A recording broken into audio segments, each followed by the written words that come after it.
Elon Musk, the world's raddest man, May 7, 2015 by Tim Urban, a Passable audio production.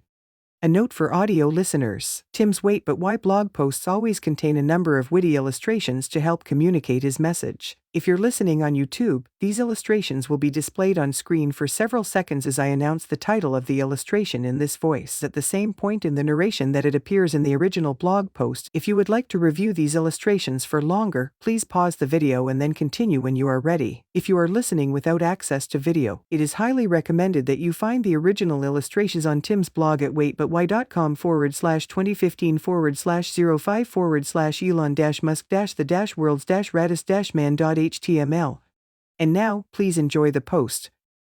This is part 1 of a 4-part series on Elon Musk's companies, PDF and ebook options. We made a fancy PDF of this post for printing and offline viewing, and an ebook containing the whole 4-part Elon Musk series. Links to purchase directly from Tim can be found in the description below. Last month, I got a surprising phone call. Hello? Tim answers, unaware that one of Elon Musk's assistants is on the other end. Hi Tim, thanks for taking the time to get on the phone. I work with Elon Musk. He likes Wait But Why, and he was wondering if you'd ever be interested in writing about what's going on in some of the industries he's involved in. She begins. Shocked, Tim stands dumbstruck, trying uselessly to process the words that he is hearing. After a long, awkward pause, Elon's assistant continues. I'm sure you're very busy, but if you have any interest in doing something like this, Elon would like to set up a time to get on the phone to discuss. At hearing this, Tim's head practically falls off and rolls across the floor. Unsure of what's going on, Elon's assistant prepares to end the conversation. But I totally understand if you're... Hold on. Tim cries out, trying to buy himself a few more seconds to get his head screwed back on properly. Sorry, I dropped my phone. Yes, I think I can make that work. Let me look at my schedule. Oh, okay. I'm free to do a call anytime between midnight and the next midnight any day in the future while I'm living. Great, I'm sure we can make something work. Elon's assistant replies, bringing the conversation to a close. Elon Musk, for those unfamiliar, is the world's raddest man. Elon Musk portrait. I'll use this post to explore how he became a self-made billionaire and the real-life inspiration for Iron Man's Tony Stark, but for the moment, I'll let Richard Branson explain things briefly. Whatever skeptics have said can't be done, Elon has gone out and made real. Remember in the 1990s, when we would call strangers and give them our credit card numbers? Elon dreamed up a little thing called PayPal. His Tesla Motors and Solar City companies are making a clean, renewable energy future a reality. His SpaceX is reopening space for exploration. It's a paradox that Elon is working to improve our planet at the same time he's building spacecraft to help us leave it. So no, there was not a phone call I had been expecting. A few days later, I found myself in pajama pants, pacing frantically around my apartment, on the phone with Elon Musk. We had a discussion about Tesla, SpaceX, the automotive and aerospace and solar power industries, and he told me what he thought confused people about each of these things. He suggested that if these were topics I'd be interested in writing about, and it might be helpful, I could come out to California and sit down with him in person for a longer discussion. Yes, that should be doable. I replied. For me, this project was one of the biggest no-brainers in history, not just because Elon Musk is Elon Musk, but because here are 2 separate items that have been sitting for a while in my future post topics document, verbatim. Electric versus hybrid versus gas cars. Deal with Tesla, sustainable energy. SpaceX, Musk, Mars, how learn to do rockets. I already wanted to write about these topics, for the same reason I wrote about artificial intelligence. I knew they would be hugely important in the future, but that I also didn't understand them well enough. And Musk is leading a revolution in both of these worlds. It would be like if you had plans to write about the process of throwing lightning bolts and then one day out of the blue Zeus called and asked if you wanted to question him about a lot of stuff. So it was on. The plan was that I'd come out to California, see the Tesla and SpaceX factories, meet with some of the engineers at each company, and have an extended sit-down with Musk. Exciting. The first order of business was to have a full panic. I needed to not sit down with these people, these world-class engineers and rocket scientists, and know almost nothing about anything. I had a lot of quick learning to do. The problem with Elon fucking Musk, though, is that he happens to be involved in all of the following industries: automotive, aerospace, solar energy, energy storage, satellite, high-speed ground transportation, and, multiplanetary expansion. Zeus would have been less stressful. So I spent the 2 weeks leading up to the West Coast visit reading, and it became quickly clear that this was going to need to be a multi-post series. There's a lot to get into. We'll dive deep into Musk's companies and the industries surrounding them in the coming posts. But today, let's start by going over exactly who this dude is and why he's such a big deal. The making of Elon Musk. Note, there's a great biography on Musk coming out May 19th, written by tech writer Ashley Vance. I was able to get an advance copy, and it's been a key source in putting together these posts. I'm going to keep to a brief overview of his life here. If you want the full story, get the bio. Musk was born in 1971 in South Africa. Childhood wasn't a great time for him. He had a tough family life and never fit in well at school. But, like you often read in the bios of extraordinary people, he was an avid self-learner early on. His brother Kimball has said Elon would often read for 10 hours a day, a lot of science fiction and eventually, a lot of non-fiction too. By 4th grade, he was constantly buried in the Encyclopedia Britannica. One thing you'll learn about Musk as you read these posts is that he thinks of humans as computers, which, in their most literal sense, they are. A human's hardware is his physical body and brain. His software is the way he learns to think, his value system, his habits, his personality. And learning, for Musk, is simply the process of downloading data and algorithms into your brain. Among his many frustrations with formal classroom learning is the ridiculously slow download speed of sitting in a classroom while a teacher explains something. And to this day, most of what he knows he's learned through reading. He became consumed with a second fixation at the age of 9 when he got his hands on his first computer, the Commodore VIC-20. It came with 5 kilobytes of memory and a how-to-program guide that was intended to take the user 6 months to complete. 9-year-old Elon finished it in 3 days. At 12, he used his skills to create a video game called Blastar, which he told me was a trivial game,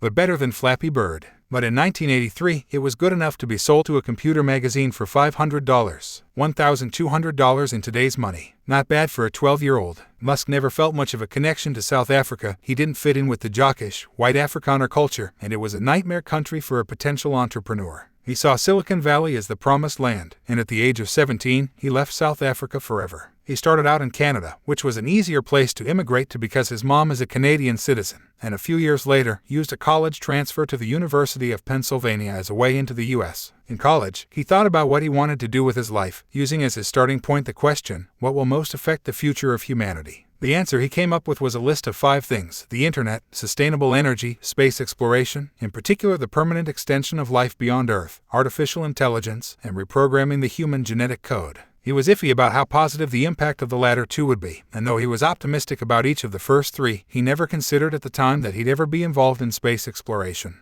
That left the internet and sustainable energy as his options. He decided to go with sustainable energy. After finishing college, he enrolled in a Stanford PhD program to study high-energy density capacitors, a technology aimed at coming up with a more efficient way than traditional batteries to store energy, which he knew could be key to a sustainable energy future and help accelerate the advent of an electric car industry. But 2 days into the program, he got massive FOMO because it was 1995 and he couldn't stand to just watch the internet go by. He wanted to jump in and make it better. So he dropped out and decided to try the internet instead. His first move was to go try to get a job at the monster of the 1995 internet, Netscape. The tactic he came up with was to walk into the lobby uninvited, stand there awkwardly, be too shy to talk to anyone, and walk out. Musk bounced back from the unimpressive career beginning by teaming up with his brother Kimball, who had followed Elon to the US to start their own company, Zip2. Zip2 was like a primitive combination of Yelp and Google Maps, far before anything like either of those existed. The goal was to get businesses to realize that being in the yellow pages would become outdated at some point and that it was a good idea to get themselves into an online directory. The brothers had no money, slept in the office, and showered at the YMCA, and Elon, their lead programmer, sat obsessively at his computer working around the clock.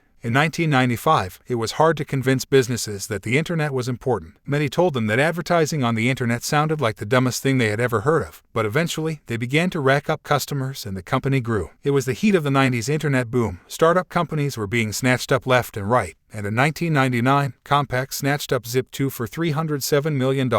Musk, who was 27, made off with $22 million. In what would become a recurring theme for Musk, he finished one venture and immediately dove into a new, harder, more complex one. If he were following the dot-com millionaire rulebook, he'd have known that what you're supposed to do after hitting it big during the 90s boom is either retire off into the sunset of leisure and angel investing, or if you still have ambition, start a new company with someone else's money. But Musk doesn't tend to follow normal rulebooks, and he plunged 3/4 of his net worth into his new idea, an outrageously bold plan to build essentially an online bank, replete with checking, savings, and brokerage accounts, called X.com. This seems less insane now, but in 1999, an internet startup trying to compete with the large banks was unheard of. In the same building that X.com worked out of was another internet finance company called Confinity, founded by Peter Thiel and Max Levchin. One of X.com's many features was an easy money transfer service, and later, Confinity would develop a similar service. Both companies began to notice a strong demand for their money transfer service, which put the two companies in sudden furious competition with each other, and they finally decided to just merge into what we know today as PayPal. This brought together a lot of egos and conflicting opinions. Musk was now joined by Peter Thiel and a bunch of other now super successful internet guys, and despite the company growing rapidly, things inside the office did not go smoothly. The conflicts boiled over in late 2000, and when Musk was on a half-fundraising trip, half-honeymoon with his first wife Justine, the anti-Musk crowd staged a coup and replaced him as CEO with Thiel. Musk handled this surprisingly well, and to this day, he says he doesn't agree with that decision, but he understands why they did it. He stayed on the team in a senior role, continued investing in the company, and played an instrumental role in selling the company to eBay in 2002 for $1.5 billion. Musk, the company's largest shareholder, walked away with $180 million after taxes. If there was ever a semblance of the normal life rulebook in Musk's decision-making, it was at this point in his life, as a beyond wealthy 31-year-old in 2002, that he dropped the rulebook into the fire for good. The subject of what he did over the next 13 years leading up to today is what we'll thoroughly explore over the rest of this series. For now, here's the short story. In 2002, before the sale of PayPal even went through, Musk started voraciously reading about rocket technology. And later that year, with $100 million, he started one of the most unthinkable and ill-advised ventures of all time. A rocket company called SpaceX, whose stated purpose was to revolutionize the cost of space travel in order to make humans a multi-planetary species by colonizing Mars with at least 1 million people over the next century. Then, in 2004, as that project was just getting going, Musk decided to multitask by launching the second most unthinkable and ill-advised venture of all time, an electric car company called Tesla, whose stated purpose was to revolutionize the worldwide car industry by significantly accelerating the advent of a mostly electric car world, in order to bring humanity on a huge leap toward a sustainable energy future. Musk funded this one personally as well, pouring in $70 million, despite the tiny fact that the last time a U.S. car startup succeeded was Chrysler in 1925. And the last time someone started a successful electric car startup was never. And since why the fuck not, a couple years later, in 2006, he threw in $10 million to found, with his cousins, another company called SolarCity, whose goal was to revolutionize energy production by creating a large, distributed utility that would install solar panel systems on millions of people's homes, dramatically reducing their consumption of fossil fuel-generated electricity, and ultimately accelerating mass adoption of sustainable energy. If you were observing all of this in those 4 years following the PayPal sale, you'd think it was a sad story. A delusional internet millionaire, comically in over his head with a slew of impossible projects, doing everything he could to squander his fortune. By 2008, this seemed to be playing out to the letter. SpaceX had figured out how to build rockets, just not rockets that actually worked. It had attempted 3 launches so far and all 3 had blown up before reaching orbit. In order to bring in any serious outside investment or payload contracts, SpaceX had to show that they could successfully launch a rocket, but Musk said he had funds left for one and only one more launch. If the 4th launch also failed, SpaceX would be done. Meanwhile, up in the Bay Area, Tesla was also in the shit. They had yet to deliver their first car, the Tesla Roadster, to the market, which didn't look good to the outside world. Silicon Valley gossip blog Valleywag made the Tesla Roadster its #1 tech company fail of 2007. This would have been more okay if the global economy hadn't suddenly crashed, hitting the automotive industry the absolute hardest and sucking dry any flow of investments into car companies, especially new and unproven ones. And Tesla was running out of money fast. During this double implosion of his career, the one thing that held stable and strong in Musk's life was his marriage of 8 years, if by stable and strong you mean falling apart entirely in a soul-crushing, messy divorce. Darkness. But here's the thing, Musk is not a fool, and he hadn't built bad companies. He had built very, very good companies. It's just that creating a reliable rocket is unfathomably difficult, as is launching a startup car company. And because no one wanted to invest in what seemed to the outside world like overambitious and probably doomed ventures, especially during a recession, Musk had to rely on his own personal funds. PayPal made him rich, but not rich enough to keep these companies afloat for very long on his own. Without outside money, both SpaceX and Tesla had a short runway. So it's not that SpaceX and Tesla were bad, it's that they needed more time to succeed, and they were out of time. And then, in the most dire hour, everything turned around. First, in September of 2008, SpaceX launched their 4th rocket, and their last one if it didn't successfully put a payload into orbit, and it succeeded. Perfectly. That was enough for NASA to say, fuck it, let's give this Musk guy a try, and it took a gamble, offering SpaceX a $1.6 billion contract to carry out 12 launches for the agency. Runway extended. SpaceX saved. The next day, on Christmas Eve 2008, when Musk scrounged up the last money he could manage to keep Tesla going, Tesla's investors reluctantly agreed to match his investment.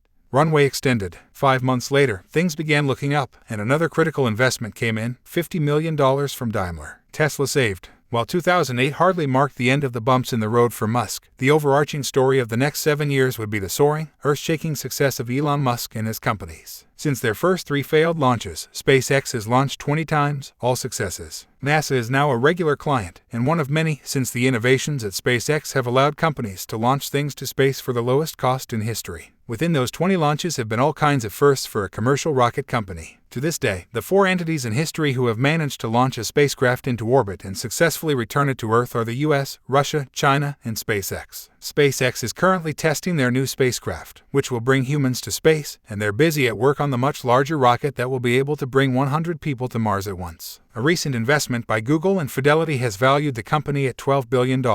Tesla's Model S has become a smashing success, blowing away the automotive industry with the highest ever Consumer Reports rating of a 99 out of 100, and the highest safety rating in history from the National Highway Safety Administration, a 5.4 out of 5. Now they're getting closer and closer to releasing their true disruptor, the much more affordable Model 3, and the company's market cap is just under $30 billion.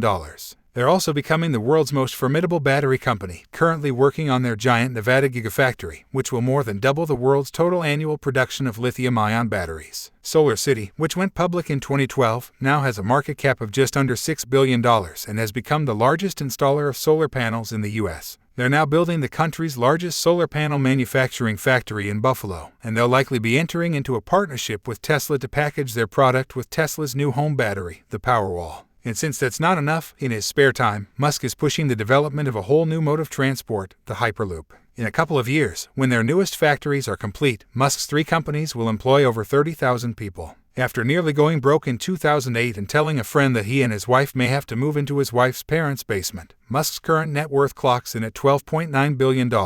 All of this has made Musk somewhat of a living legend. In building a successful automotive startup and its worldwide network of supercharger stations, Musk has been compared to visionary industrialists like Henry Ford and John D. Rockefeller. The pioneering work of SpaceX on rocket technology has led to comparisons to Howard Hughes, and many have drawn parallels between Musk and Thomas Edison because of the advancements in engineering Musk has been able to achieve across industries. Perhaps most often, he's compared to Steve Jobs for his remarkable ability to disrupt giant, long-stagnant industries with things customers didn't even know they wanted. Some believe he'll be remembered in a class of his own. Tech writer and Musk biographer Ashley Vance has suggested that what Musk is building has the potential to be much grander than anything Hughes or Jobs produced. Musk has taken industries like aerospace and automotive that America seemed to have given up on and recast them as something new and fantastic. Chris Anderson, who runs TED Talks, calls Musk the world's most remarkable living entrepreneur.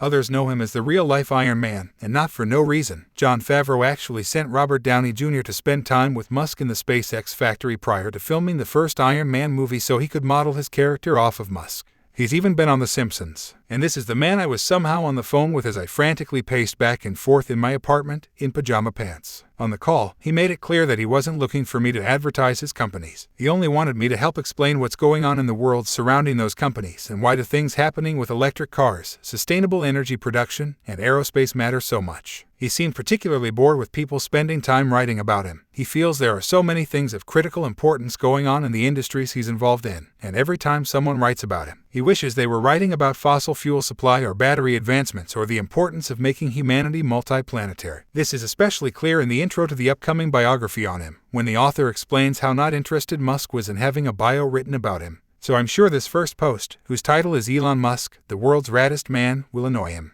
But I have reasons. To me, there are 2 worthy areas of exploration in this post-series. 1. To understand why Musk is doing what he's doing. He deeply believes that he's taken on the most pressing possible causes to give humanity the best chance of a good future. I want to explore those causes in depth and the reasons he's so concerned about them. 2. To understand why Musk is able to do what he's doing. There are a few people in each generation who dramatically change the world, and those people are worth studying. They do things differently from everyone else, and I think there's a lot to learn from them. So on my visit to California, I had 2 goals in mind: to understand as best I could what Musk and his teams were working on so feverishly, and why it mattered so much, and to try to gain insight into what it is that makes him so capable of changing the world. Visiting the factories. The Tesla factory in Northern California and the SpaceX factory in Southern California, in addition to both being huge and rad, have a lot in common. Both factories are bright and clean, shiny and painted white, with super high ceilings. Both feel more like laboratories than traditional factories. And in both places, the engineers doing white-collar jobs and the technicians doing blue-collar jobs are deliberately placed in the same working quarters so they'll work closely together and give each other feedback. And Musk believes it's crucial for those designing the machines to be around those machines as they're being manufactured. And while a traditional factory environment wouldn't be ideal for an engineer on a computer and a traditional office environment wouldn't be a good workplace for a technician, a clean, futuristic laboratory feels right for both professions. There are almost no closed offices in either factory. Everyone is out in the open, exposed to everyone else. When I pulled up to the Tesla factory, joined by Andrew, I was first taken by its size. And when I looked it up, I wasn't surprised to see that it has the second largest building footprint, also known as base area in the US. Tesla exterior factory image. The factory was formerly jointly owned by GM and Toyota, who sold it to Tesla in 2010. We started off the day with a full tour of the factory, a sea of red robots making cars and being silly. Tesla interior factory image 1. Tesla interior factory image 2. Tesla interior factory image 3. And other cool things, like a vast section of the factory that just makes the car battery, and another that houses the 20,000-pound rolls of aluminum they slice and press and weld into Teslas. Tesla interior factory image 4. And this giant press, which costs $50 million and presses metal with 4,500 tons of pressure, the same pressure you'd get if you stacked 2,500 cars on top of something. Tesla interior factory image 5. The Tesla factory is working on upping its output from 30,000 cars per year to 50,000, or about 1,000 per week. They seem to be pumping out cars incredibly quickly, so I was blown away to learn that Toyota had been on a 1,000 cars per day clip when they inhabited the factory. I had a chance to visit the Tesla design studio, no pictures allowed, where there were designers sketching car designs on computer screens and, on the other side of the room, full-size car models made of clay. An actual-size clay version of the upcoming Model 3 was surrounded by specialists sculpting it with tiny instruments and blades, shaving off fractions of a millimeter to examine the way light bounced off the curves. There was also a 3D printer that could quickly print out a shoe-size 3D model of a sketched Tesla design so a designer could actually hold their design and look at it from different angles. Deliciously futuristic. The next day was the SpaceX factory, which might be even cooler, but the building contains advanced rocket technology, which according to the government is weapons technology, and apparently random bloggers aren't allowed to take pictures of weapons technology. Anyway, after the tours, I had a chance to sit down with several senior engineers and designers at both companies. They'd explain that they were a foremost expert in their field. I'd explain that I had recently figured out how big the building would be that could hold all humans, and we'd begin our discussion. I'd ask them about their work, their thoughts on the company as a whole and the broader industry, and then I'd ask them about their relationship with Elon and what it was like to work for him. Without exception, they were really nice-seeming, friendly people, who all came off as ridiculously smart but in a non-pretentious way. Musk has said he has a strict no-assholes hiring policy, and I could see that at work in these meetings. So what's Musk like as a boss? Let's start by seeing what the internet says. There's a Quora thread that poses the question, what is it like to work with Elon Musk? The first answer is from a longtime SpaceX employee who no longer works there, who describes the day that their third launch failed, a devastating blow for the company, and for all the people who had worked for years to try to make it work. She describes Elon emerging from Mission Command to address the company and delivering a rousing speech. She refers to Elon's infinite wisdom and says, I think most of us would have followed him into the gates of hell carrying suntan oil after that. It was the most impressive display of leadership that I have ever witnessed. Right below that answer is another answer from an anonymous SpaceX engineer who describes working for Musk like this. You can always tell when someone's left an Elon meeting, they're defeated. Nothing you ever do will be good enough, so you have to find your own value, not depending on praise to get you through your obviously insufficient 80-hour work weeks. Reading about Musk online and in Vance's book, I was struck by how representative both of these Quora comments were of whole camps of opinion on working for Musk. Doing so seems to bring out a tremendous amount of adoration and a tremendous amount of exasperation, sometimes with a tone of bitterness, and even more oddly, much of the time, you hear both sides of this story expressed by the same person. For example, later in the comment of the effusive Quora commenter comes, Working with him isn't a comfortable experience. He is never satisfied with himself, so he is never really satisfied with anyone around him. The challenge is that he is a machine and the rest of us aren't. And the frustrated anonymous commenter later concedes that the way Elon is understandable, given the enormity of the task at hand, and that it is a great company and I do love it. My own talks with Musk's engineers and designers told a similar story. I was told, Elon always wants to know, why are we not going faster? He always wants bigger, better, faster, by the same person who a few minutes later was emphasizing how fair and thoughtful Musk tends to be in handling the terms for a recently fired employee. The same person who told me he has lots of sleepless nights said in the adjacent sentence how happy he is to be at the company, and that he hopes to never leave. One senior executive described interacting with Musk like this. Any conversation's fairly high stakes because he'll be very opinionated, and he can go deeper than you expect or are prepared for, or deeper than your knowledge goes on a given topic. And it does feel like a high-wire act interacting with him, especially when you find yourself in a technical disagreement. The same executive, who had previously worked at a huge tech company, also called Musk the most grounded billionaire I've ever worked with. What I began to understand is that the explanation for both sides of the story, the cult-like adulation right alongside the grudging willingness to endure what sounds like blatant hell, comes down to respect. The people who work for Musk, no matter how they feel about his management style, feel an immense amount of respect for his intelligence, for his work ethic, for his guts, and for the gravity of the missions he's undertaken, missions that make all other potential jobs seem trivial and pointless. Many of the people I talked to also alluded to their respect for his integrity. One way this integrity comes through is in his consistency. He's been saying the same things in interviews for a decade, often using the same exact phrasing many years apart. He says what he really means, no matter the situation. One employee close to Musk told me that after a press conference or a business negotiation, once in private he'd ask Musk what his real angle was and what he really thinks. Musk's response would always be boring. I think exactly what I said. A few people I spoke with referenced Musk's obsession with truth and accuracy. He's fine with an even welcoming of negative criticism about him when he believes it's accurate, but when the press gets something wrong about him or his companies, he usually can't help himself and will engage them and correct their error. He detests vague spin doctor phrases like studies say and scientists disagree, and he refuses to advertise for Tesla, something most startup car companies wouldn't think twice about, because he sees advertising as manipulative and dishonest. There's even an undertone of integrity in Musk's tyrannical demands of workers, because while he may be a tyrant, he's not a hypocrite. Employees pressured to work 80 hours a week tend to be less bitter about it when at least the CEO is in there working 100. Speaking of the CEO, let's go have a hamburger with him. My lunch with Elon. It started like this. You're Elon Musk? I'm Elon Musk. Awkward silence. That's kinda weird, don't you think? Totes. This rocket factory we're in is yours. It's a thing you have. Yesterday I was in a huge car factory. That's a thing you also have. More silence. After about 7 minutes of this, I was able to get out my first question, a small-talky question about how he thought the recent launch had gone. They had attempted an extremely difficult rocket landing maneuver, more on that in the SpaceX post. His response included the following words: hypersonic, rarefied, densifying, supersonic, Mach 1, Mach 3, Mach 4, Mach 5, vacuum, regimes, thrusters, nitrogen, helium, mass, momentum, ballistic, and boost back. While this was happening, I was still mostly blacked out from the surreality of the situation, and when I started to come to, I was scared to ask any questions about what he was saying in case he had already explained it while I was unconscious. I eventually regained the ability to have adult human conversation, and we began what turned into a highly interesting and engaging 2-hour discussion. This guy has a lot on his mind across a lot of topics. In this one lunch alone, we covered electric cars, climate change, artificial intelligence, the Fermi paradox, consciousness, reusable rockets, colonizing Mars, creating an atmosphere on Mars, voting on Mars, genetic programming, his kids, population decline, physics versus engineering, Edison versus Tesla, solar power, a carbon tax, the definition of a company, warping spacetime and how this isn't actually something you can do, nanobots in your bloodstream and how this isn't actually something you can do, Galileo, Shakespeare, the American forefathers, Henry Ford, Isaac Newton, satellites, and ice ages. I'll get into the specifics of what he had to say about many of these things in later posts, but some notes for now. He's a pretty tall and burly dude. Doesn't really come through on camera.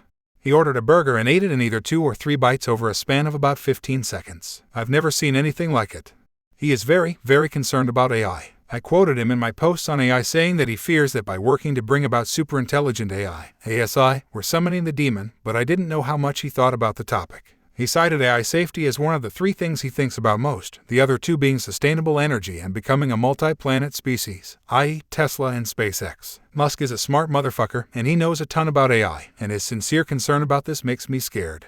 The Fermi paradox also worries him. In my post on that, I divided Fermi thinkers into 2 camps, those who think there's no other highly intelligent life out there at all because of some great filter, and those who believe there must be plenty of intelligent life and that we don't see signs of any for some other reason. Musk wasn't sure which camp seemed more likely, but he suspects that there may be an upsetting great filter situation going on. He thinks the paradox just doesn't make sense and that it gets more and more worrying the more time that goes by. Considering the possibility that maybe we're a rare civilization who made it past the great filter through a freak occurrence makes him feel even more conviction about SpaceX's mission. If we are very rare, we'd better get to the multi-planet situation fast, because if civilization is tenuous, then we must do whatever we can to ensure that our already weak probability of surviving is improved dramatically. Again, his fear here makes me feel not great.